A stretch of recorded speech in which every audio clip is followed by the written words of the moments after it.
Selamat datang kembali di channel saya. Kita akan melanjutkan untuk video series kali ini adalah tentang looping. Jadi kemarin sudah tentang kondisional, if, else, dan elif.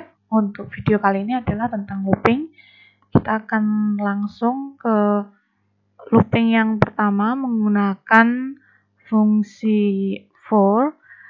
Fungsi for di sini di bahasa sama seperti di bahasa pemrograman lainnya. Jadi Python juga memiliki fungsi for. Bedanya di Python, for tidak hanya untuk perulangan dengan jumlah yang terbatas, melainkan lebih ke fungsi yang dapat melakukan perulangan pada setiap jenis variabel berupa kumpulan atau urutan. Nah, variabel yang dimaksud bisa berupa list, string, ataupun range. Nah, jika sebuah list atau urutan berisi expression, maka list atau expression tersebut akan dievaluasi terlebih dahulu. Kemudian, item pertama pada urutan list akan diassign sebagai variabel iterasi. Nah, setelahnya block statement-nya baru yang dieksekusi dan berlanjut ke item berikutnya berulang hingga urutan tersebut habis. Kita akan coba contohkan. Saya coba menggunakan fungsi for di sini. Kemudian saya buat variabel letter in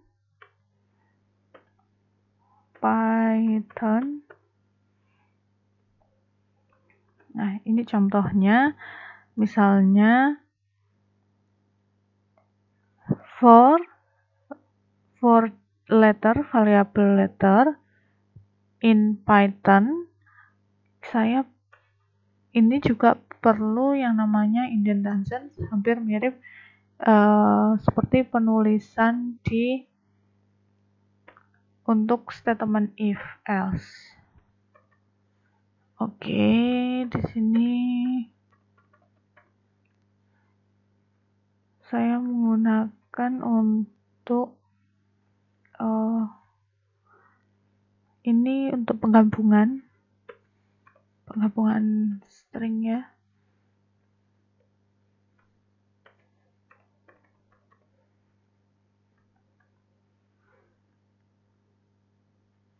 Nah, di sini contohnya kita coba running dulu.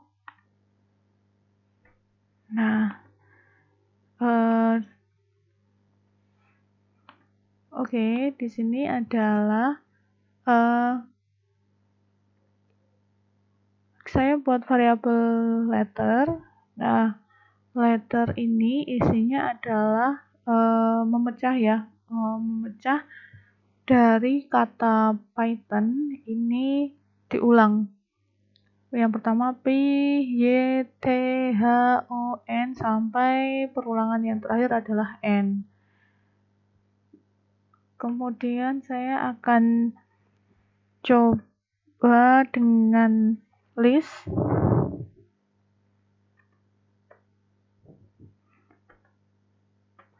Di sini inputannya adalah list, contohnya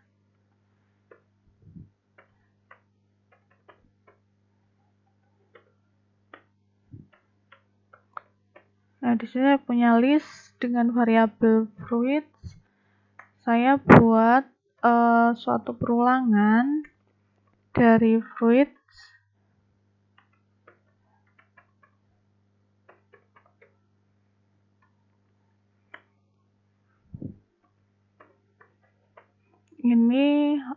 ini sama, kita akan mengcopy per baris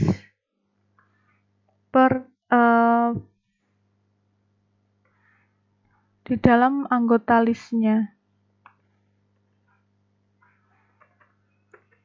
Fruits, kita masukkan fruitnya. Nah, hasilnya kita coba running.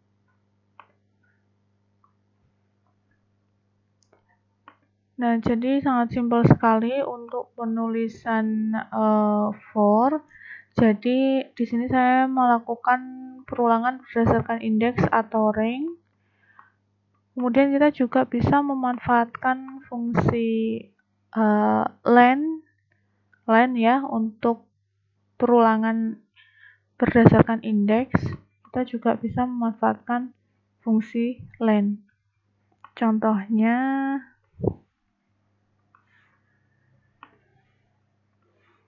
saya di sini menggunakan fungsi len di for, misalnya saya pakai for index in rank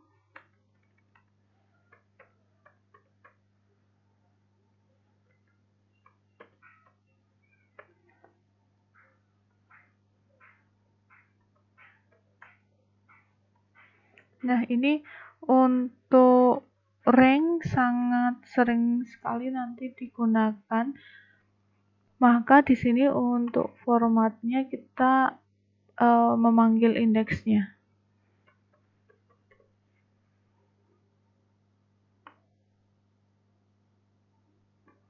Saya coba run.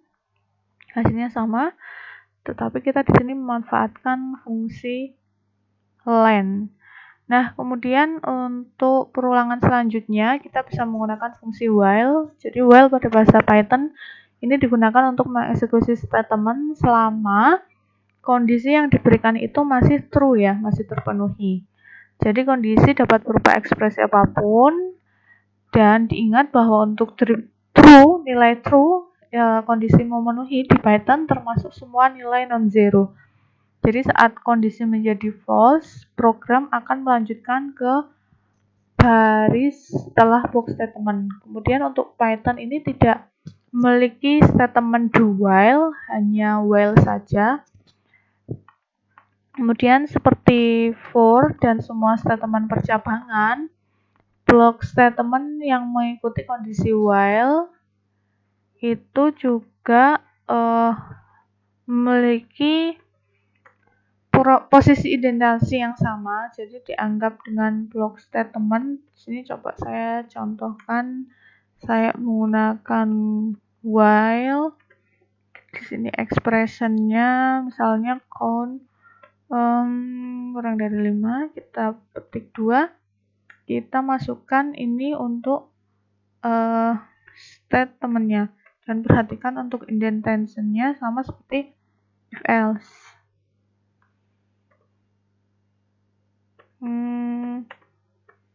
Misalnya di sini saya masukkan statementnya.